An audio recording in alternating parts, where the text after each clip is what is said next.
Hi, can we talk about Bob Moog? I really want to talk about Bob Moog. We can? Excellent. So, this is Bob Moog. And first of all, yes, his name is pronounced Moog, not as squishy used to think, little Bobby Moggins. Oh. 1964, 1965, Bob Moog is a grad student of engineering at Columbia University. So he's been making theremins and he's been making guitar amps for a short while now, and he goes to this expo and he meets Herb Deutsch. And Herb Deutsch is like, well, these are nice theremins. So you know about electronics and music. Could you please make me a kind of rudimentary synthesizer with voltage-controlled oscillators and amplifiers and a keyboard so that I can play it and you can hear the pitches, hear the notes, and it'd be great. He made music for adverts and things. That'd be very useful for that. So you could make some newfangled electronic music, the kind of human, actual musician-y making music kind of way, rather than with tape and razors and things to splice it.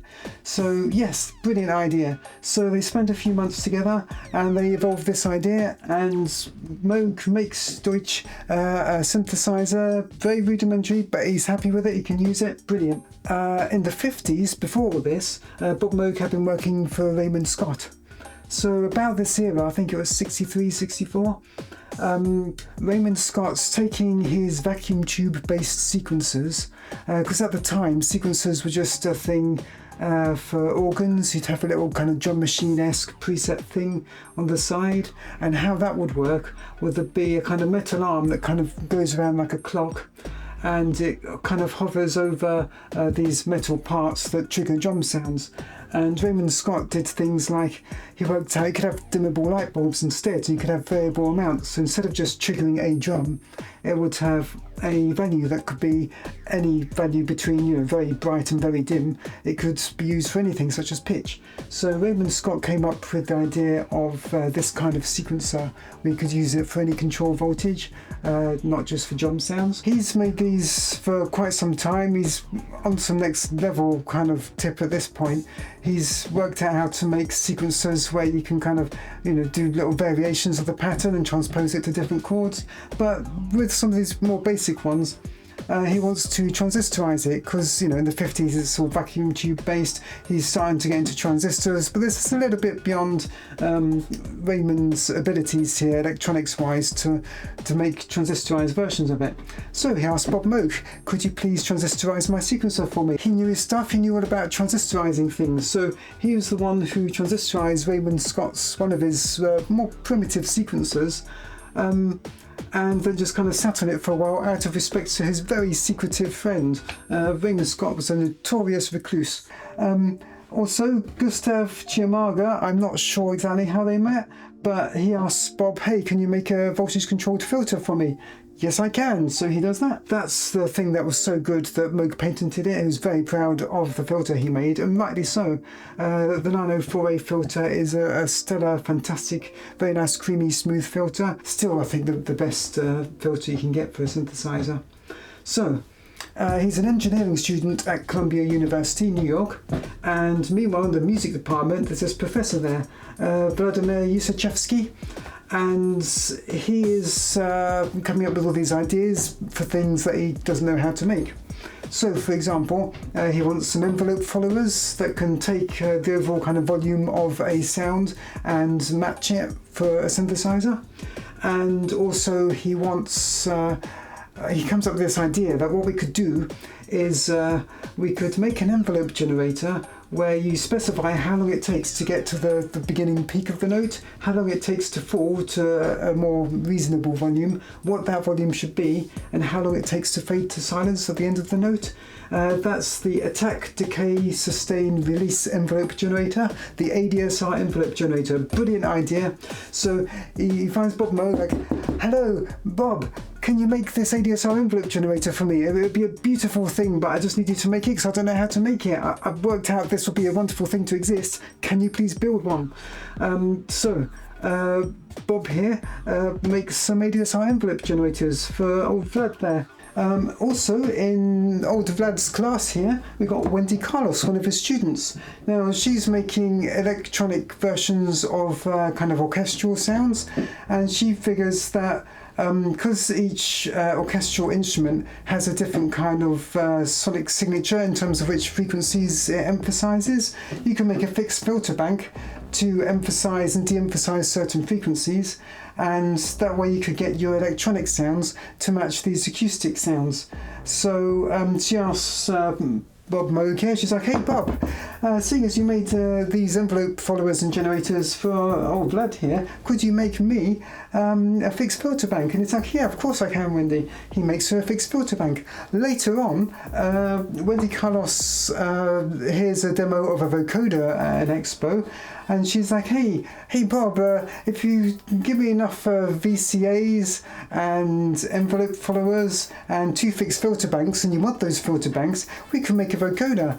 So later on he does that for her. She uses it to make a version of Beethoven's Ninth, just to ease people into the concept of hearing a vocoder in music. And Stanley Kubrick likes it, uses it in A Clockwork Orange. So there's been a good relationship with these two. Also, I think she made some kind of demo music to kind of show off his work, and that way you can get the parts cheaper from him if you're doing stuff for him, so that worked out quite nicely. Anyway, so by this point, 1965, Moog realises, well, he's made some VCOs and he's made some VCAs, the oscillators and amplifiers, he's made a VCF filter, he's made a sequencer, he's made an ADSR envelope generator and an envelope follower, and he's made a fixed filter bank.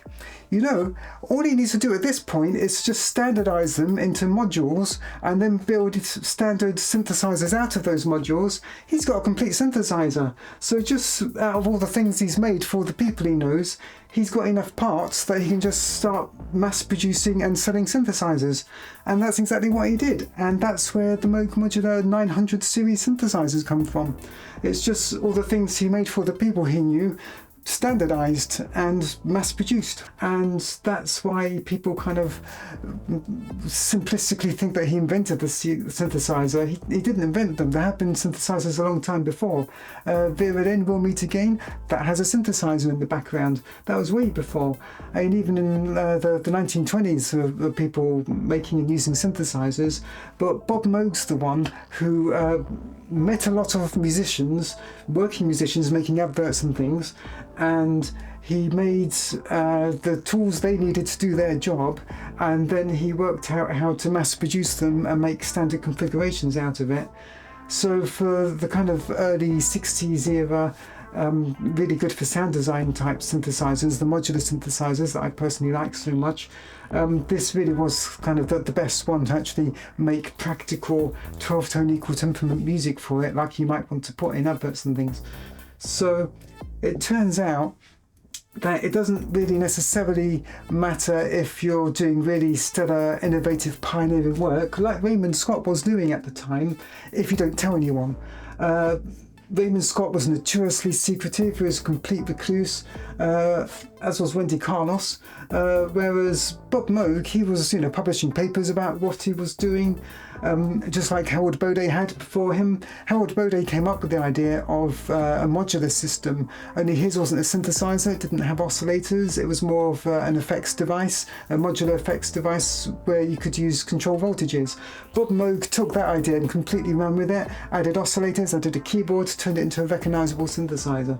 So he's building on other people's ideas, he's doing whatever anyone asks of him, and then he's just taking all of that knowledge he's built up and just making something that combines it all.